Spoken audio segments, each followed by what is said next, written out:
It's that time of year again in the NBA. It's the offseason has just gotten underway. We've seen some interesting trades and signings go on in the offseason so far, and it's time to look ahead to next season, 2022 and 2023. And in today's video, I'm going to be giving you guys my conference standings predictions, this time for the Eastern Conference and in a couple of days for the Western Conference as well. So without further ado, let's just get straight into it. I'm probably going to be looking back at these, and I did go back recently and look back at my conference standings predictions from last year as well, which is really interesting to see where I go right and where I go wrong. So it'll be interesting again to see if I can do a little bit better this time with my standings prediction. So for today, let's get started with the Eastern Conference. Bringing up the rear, 15th place in the Eastern Conference, I've got the Indiana Pacers this year. They're definitely going towards the direction of selling and tanking. In the past year, they've traded away Domantas Sabonis and then let Malcolm Brogdon walk in free agencies with the Celtics now. And they do have some young talent, but they're not quite developed yet as a full young core. They don't really have good depth. And in terms of their defensive team, last year they were 28th in the league in defensive rating, and I expect the same this year.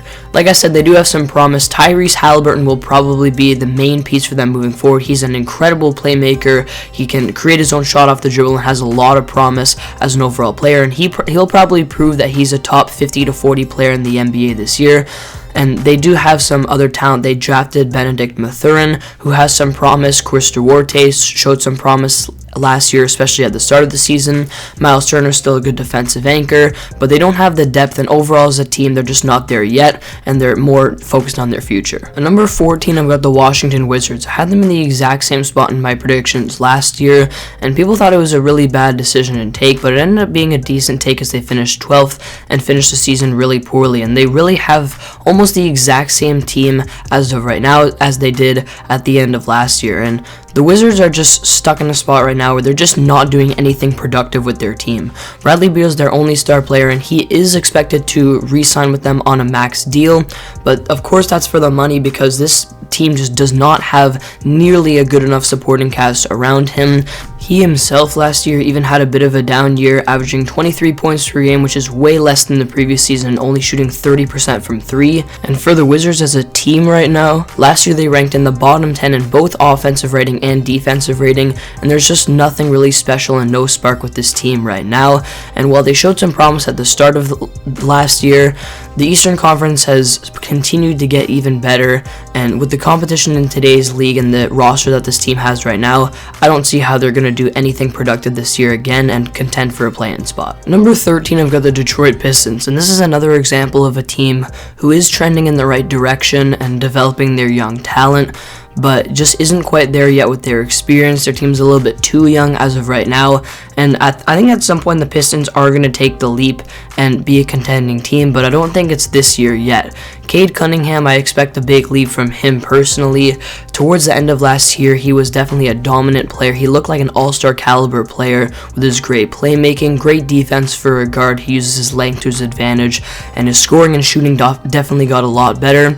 And this team has a lot of other young talent. Guys like Sadiq Bey and Isaiah Stewart showed progression last season. They drafted both Jalen Duran and Jaden Ivey, who are going to show how good of players they can potentially be in the NBA. But again, this team is lacking experience right now, and as of last year, they definitely had a really poor year as a team on both ends of the floor, ranking bottom 6 in both offensive and defensive rating, and I don't expect that to change with a snap of the fingers in this year. So this team is trending in the right direction, but I don't think they're quite there yet and won't be contending for a play-in spot just as soon. 12th, I've got the Orlando Magic, and this is a really interesting team who has a pretty solid young core of about 8 to 10 guys, a really deep roster of young players that have a lot of potential.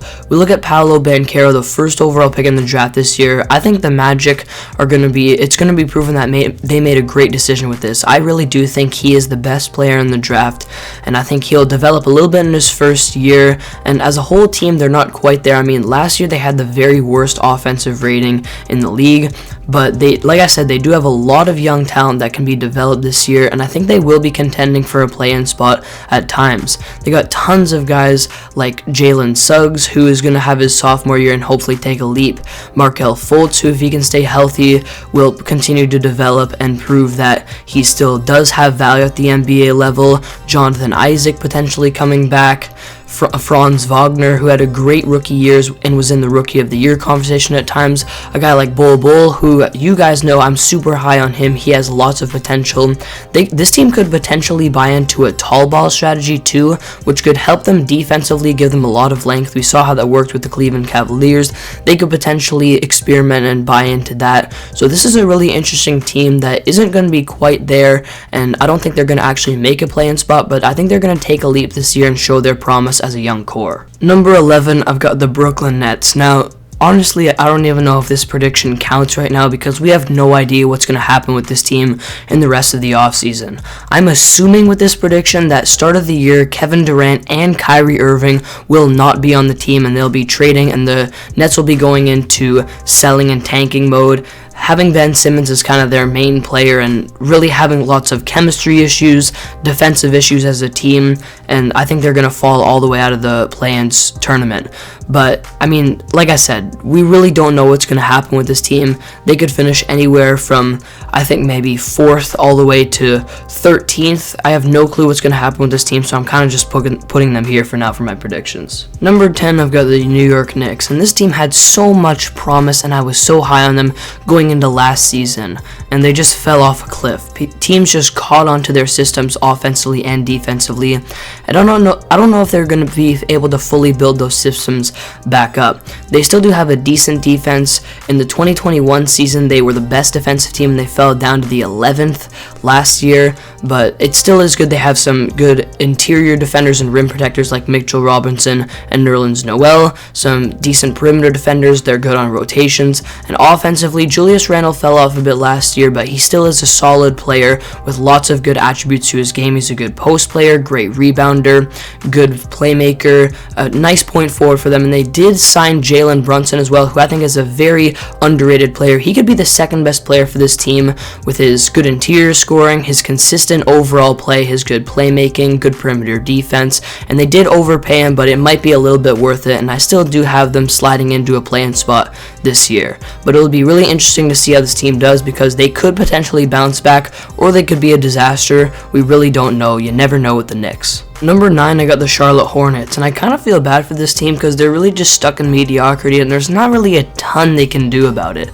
I mean, this young core led by LaMelo Ball is so fun to watch. I mean, last year they were 2nd in the league in transition points per game. They always get these highlight reel plays. They have very entertaining players to watch. They were also 5th in the league last year in three-point percentage, a great overall offense, especially when they get out and run, and they have some great pieces off the bench that bring a lot of energy. A guy like Montrezl Harrell stands out.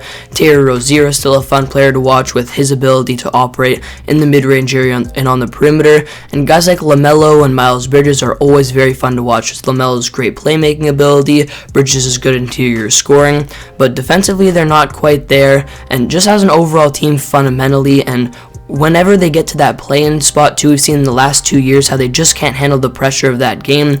They just can't get it done. So hopefully this team can take a leap soon, but with the competition in the East, I don't think it's going to be this year, and I still have them falling in the 9th spot. Number 8, I have the Miami Heat. Now this is by far, so far, my hottest take of the video. Having a team that was 1 win away from going to the NBA Finals and has had such a winning culture over the last few years and was the 1 seed last year, in the 8 seed seems blasphemous, but I think this team is going to have a lot of struggles with injuries this year.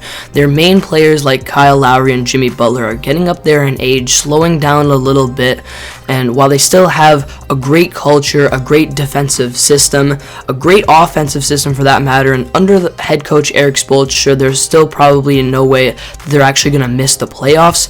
But I can see this team, like I said, just having lots of struggles with injuries and having some of the quicker and younger guys in the league catching up to them a little bit this year on both ends of the floor. It's a very hot take, but with some of their main guys, Victor Oladipo included as well, getting up there in age, maybe having injury troubles, and their depth not being great, I think this team might fall off a bit this year. Number 7, I've got the Cleveland Cavaliers, and last year they took a really big jump and showed a lot of promise as a group, and I think this year they're going to take another jump as well. Colin Sexton will hopefully come back for this team. He is an RFA, but if they do sign him, he can really provide probably about 20 points per game if he can have a fully healthy season.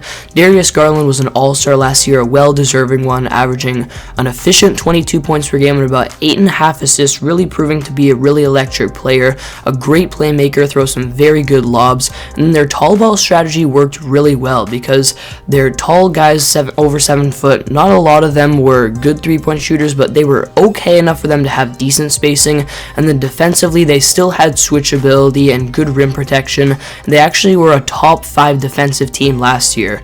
Jarrett Allen and Evan Mobley were very good for them defensively and great lob threats offensively.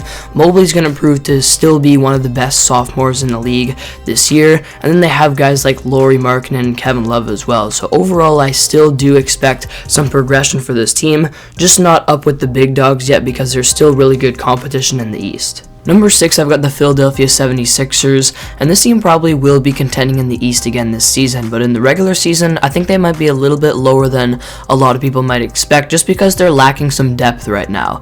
Really, 5 through 10 of rotational players. This team is just not looking that solid right now, and they still are led by Joel Embiid on both ends of the floor, who had an incredible year last year, is proving why he should be considered a top 10 or top 5 player in the world with his incredible dominant scoring ability down low in the post. He averaged over 30 points per game last season and is an incredible defender as well when he puts his mind to it, but there's lots of questioning surrounding James Harden's offensive abilities now. That might not be the duo that people expected it to be. He's still a really good playmaker, but his scoring is definitely falling off, and like I said, the depth on this team is not solid right now, so I have them finishing 6th in the regular season, but watch out for this team in the playoffs. Number 5, I've got the Toronto Raptors, and for those of you who watch my channel, you know I am a Raptors fan, and things are getting really interesting right now with the Kevin Durant trade rumors.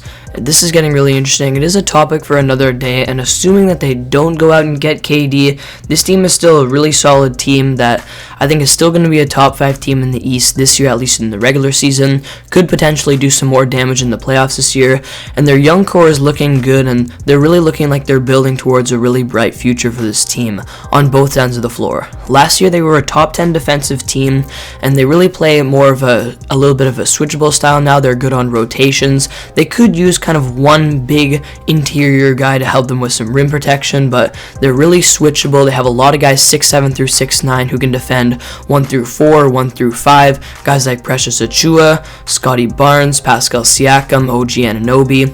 Many good switchable defenders, and then offensively, their three-point shooting is looking good. They have 2 All-Star and All-NBA caliber players now in Pascal Siakam, who had a great year both scoring and playmaking and really developed his game a lot, and Fred VanVleet. And then they have a lot of other young guys like Scotty, who won the Rookie of the Year, who have a lot of promise and are going to keep getting better. So I think this team could potentially win 50 games this year, and if they do go out and get KD, things are going to get really interesting too, because they're probably going to have to give up a lot. Number 4, I've got the Atlanta Hawks, and this is definitely one of my more hot takes as well. Probably most of you have them around that 8 seed range where they were last year, but I think this team is going to get back to the form that they were in 2020 and 2021, where they're functioning really well on both ends of the floor. Offensively, this team's always been good. They were in the top 5 in offensive rating last year, led by Trae Young, who now for the last 3 years has consistently been putting up a decently efficient 28 points per game and almost 10 assists per game, about 9.5 per game for the last 3 seasons consistently. He's an amazing playmaker with great IQ. He's good in the mid-range area, a great playmaker, finds guys on the perimeter, throws lobs really effectively, and has lob threats like John Collins and Clint Capella. And this team also has really good spacing. They were 3rd in the league last year in three-point percentage. So offensively, they're always going to be there. Defensively is the question, because last year this team fell off defensively, but they still do have a great defensive anchor in Clint Capella, and they added DeJounte Murray, which is going to be huge for them. He's going to provide a lot of secondary playmaking offensively, and really all this team was really missing was that perimeter defense, and he's one of the best perimeter defenders in the league, and I think he's really going to help them, along with Capella hopefully having a fully healthy season, get back to having a really good defensive system under Nate McMillan, and be probably a top 15 to top 10 defensive team just like they were in 2021, and I think that's what's going to propel them to being back in that top 5 in the Eastern Conference. Definitely a hot take, but I think this Hawks team will switch it around because of their play on the defensive end. I think it's going to improve a lot this year compared to last year. Number 3, I've got the Milwaukee Bucks. They've been really in the top tier of the East for the last 2 years now, and I think that they could be the best team in the Eastern Conference this year, but they might have some injuries just like they did last year, which drops them a little bit in the regular season. But overall, they might even rest towards the end of the year as well, as they're really a team that's going to be focused on the playoffs, as they know how talented of a team they are. And this could honestly be potentially one of the next super teams in the NBA, because they have their star player on both ends of the floor in Giannis. They have a great overall defensive team, and they finally have shooting and spacing now as well, along with some secondary stars in Chris Middleton, who's been a really reliable scorer for them over the last 2 years, and Drew Holiday, who's been a great playmaker and perimeter defender for them as well. So this team has been consistent over the last 3 years, and I expect to see that again this season. Number 2, I've got the Chicago Bulls, and this is probably my hottest take of the video. But the truth is, with the Bulls, they were playing at this level last year before injuries started to get in the way, and they started playing a little bit worse towards the end of the season. But now that this newer team has had a year together, developed some chemistry, and can get back fully healthy and have their top defenders on the team too, I think they're going to absolutely explode this year. Offensively now, this team knows what they're good at. They know that they need to get out and transition more, because last year they were number 1 in the league in points per possession in transition. They just didn't get out enough. They know that now.